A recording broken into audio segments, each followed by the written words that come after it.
Assalamualaikum warahmatullahi wabarakatuh. Perkenalkan, nama saya Dinda Anggraini dengan NIM 210620054. Saya berasal dari kelompok 3 yang akan membahas mengenai sistem hormon. Yang pertama ada pengertian hormon. Hormon berasal dari kata hormen yang artinya memacu, menggiatkan, dan merangsang, yang dibutuhkan oleh tubuh dalam jumlah yang tidak terlalu banyak atau sedikit. Namun, jika kekurangan hormon, maka tubuh akan mengalami kelainan penyakit, sehingga dapat menghambat proses dan pertumbuhan serta perkembangan proses metabolisme dalam tubuh. Fungsi dari hormon tersebut yang pertama itu untuk memacu pertumbuhan dan proses metabolisme dalam tubuh, memacu reproduksi, mengatur keseimbangan cairan dalam tubuh, dan yang terakhir yaitu mengatur tingkah laku. Selanjutnya ada golongan-golongan hormon. Yang pertama ada derivat asam amino yang merupakan hormon yang disintesis dalam beberapa langkah sederhana dari molekul asam amino. Yang kedua ada peptida dan protein yang merupakan rantai-rantai asam amino. Hormon peptida adalah rantai pendek dan hormon protein adalah rantai-rantai F panjang. Selanjutnya ada steroid yang merupakan disintesis dari kolesterol, salah satu tipe hormon yang molekul lemak. Hormon yang mempengaruhi perkembangan seksual dan aktivitas perilaku seksual dewasa, semuanya adalah hormon steroid. Baik, selanjutnya saya akan menjelaskan 3 golongan hormon gonadal. Yang pertama itu steroid. Gonadal lebih dari sekedar membuat sel sperma dan sel telur, mereka juga memproduksi dan melepaskan hormon-hormon steroid. Kebanyakan orang terkejut ketika mengetahui bahwa testis dan ovarium ini melepaskan hormon-hormon yang sama. 2 golongan utama hormon gonadal ini disebut dengan androgen dan estrogen. Androgen ini sebagai hormon seks laki-laki, sedangkan estrogen ini sebagai hormon seks perempuan. Yang kedua itu pituitari. Kelenjar pituitari ini sebenarnya adalah 2 kelenjar. Yang pertama itu pituitari posterior dan pituitari anterior yang menyatu selama proses perkembangan embriologis. Pituitari posterior berkembang dari hasil pertumbuhan kecil dari jaringan hipotalamik yang akhirnya menjuntai dari hipotalamus di ujung pituitari stalk, tangkai pituitari. Sebaliknya, pituitari anterior mulai sebagai jaringan embrionik yang sama yang pada akhirnya berkembang ke dalam langit-langit mulut selama proses perkembangan. Jaringan memanjang dan berimigrasi ke atas untuk menempati posisinya di sebelah pituitari posterior. Yang ketiga yaitu regulasi kadar hormon. Nah, pelepasan hormon ini diatur oleh 3 macam sinyal yang berbeda. Yang pertama itu sinyal-sinyal dari sistem saraf dan hormon yang bersirkulasi, dan sinyal-sinyal dari bahan-bahan kimia dan hormonal yang bersirkulasi.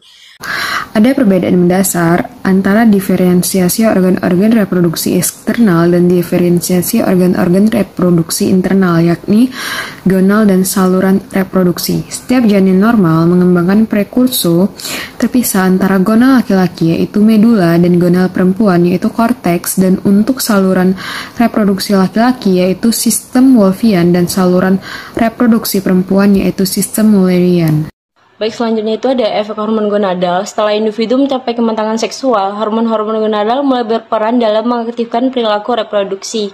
Efek-efek aktivasional ini merupakan fokus dari 2 bagian pertama modul ini. Kedua subbagian tersebut masing-masing membahas tentang peran hormon dan mengaktifkan perilaku seksual laki-laki dan perempuan. Sirkulasi LH dan VSH dikontrol oleh GnRH atau gonadotropin releasing hormone yang merupakan pusat kontrol untuk basal gonadotropin.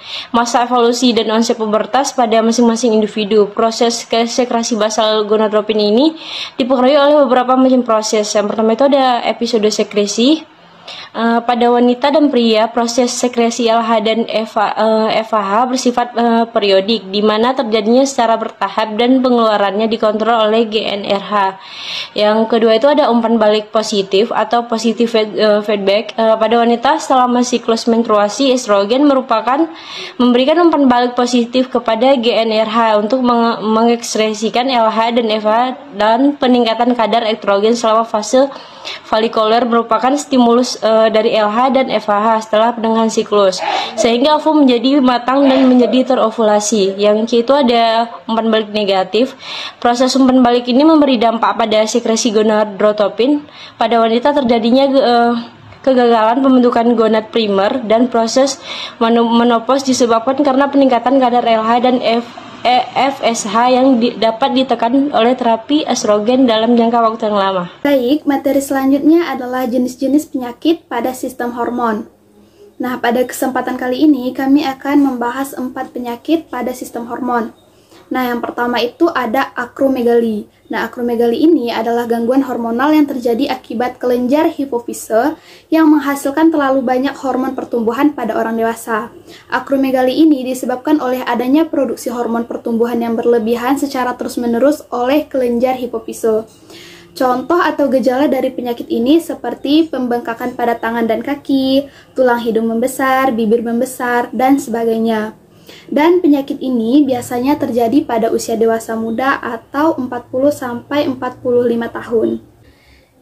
Nah, yang kedua ada Cushing syndrome atau sindrom Cushing. Sindrom Cushing ini adalah gangguan yang terjadi ketika tubuh memproduksi terlalu banyak hormon kortisol dalam jangka waktu yang lama.